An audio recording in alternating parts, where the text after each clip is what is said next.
When you picture extreme wealth, names like Musk or Bezos probably come to mind. But the richest man in modern history wasn't from our time. Adjusted for the economy, he was worth more than many of today's top billionaires combined. This man didn't just build an empire, he wrote the playbook for wealth and power. And they weren't gentle guidelines. They were ruthless, controversial strategies. What if the real rules for building a dynasty were written over a century ago? Today, we're digging into the life of John D. Rockefeller to uncover his cold, hard laws of wealth creation. Rockefeller's story doesn't begin with power, it begins with numbers. Born in 1839 in Richford, New York, he came from a modest family. At just 16, he landed his first job as a bookkeeper's assistant for 50 cents a day. He meticulously tracked every single penny in a small notebook he called Ledger A. This wasn't just accounting, it was a worldview. He saw life as a system of numbers that could be optimized and controlled. While others were out chasing risky ideas, Rockefeller was learning to master the flow of money itself. That obsession with efficiency was about to be unleashed on an industry ripe for a takeover: oil. This brings us to Rockefeller's first law: if you can't beat your competition, you buy them. Or you bury them. Rockefeller lived by the idea that competition is a sin. In the early 1870s, the oil refining business was pure chaos. Rockefeller saw a territory to be conquered. This led to a brutal chapter known as the Cleveland Massacre of 1872. In a 6-week period, Standard Oil acquired around 22 of its 26 local competitors. He secretly negotiated rebate deals with the railroads that slashed his shipping costs while jacking them up for his rivals. Suddenly, they couldn't compete. They were given a simple choice: sell out to Standard Oil, or go bankrupt. Most sold. It was the systematic extermination of his competition.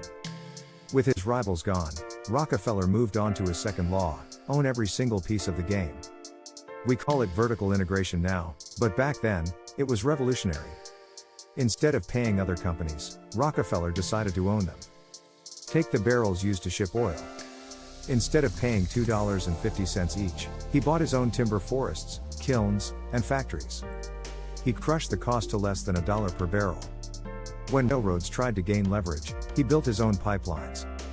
He owned the wagons, the warehouses, and the chemical plants. Every expense he could cut became another profit stream. He didn't just run the empire, he was the empire. Rockefeller's third law was about understanding that information is the real currency, and secrecy is its ultimate protector. His empire wasn't just built on oil, it was built on knowing more than anyone else. Standard Oil used code names for key operations and executives to prevent leaks. During his acquisitions, he approached each rival one by one, keeping them in the dark. It created a fear of being the last one standing alone, which pressured them to sell on Rockefeller's terms. He treated business like a chess match where his opponents could only see their own pieces. As Standard Oil grew to control 90% of the market, the public began to fear his unchecked power. Investigative journalists exposed the company's brutal tactics. The word monopoly became a curse. This backlash led to Rockefeller's fourth law: if you can't win the game, change how the score is kept.